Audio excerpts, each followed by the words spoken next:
Hi, I'm Jen Evans, Director of Education and Artistry for Kevyn Aucoin Beauty. I'm excited to share with you the Emphasize Eye Design Palettes. You can use the belly of the Lemon Drop applicator to apply thick lines or the tip of the applicator for precise application. We're going to use the belly of the applicator across Anya's lid and the tip of the applicator on the inner corner. I'm just going to use my finger to blend. They're so easy to use, you can absolutely use your finger and blend it out. I'm using a deeper brown shadow from the outer corner of Anya's lid and bringing it right into that metallic cream shadow and into the crease. It's super easy to create looks with these cream foil shadows, and I'm only mixing it with one shadow for an entire eye look.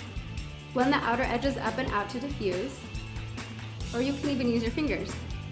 And she's all set.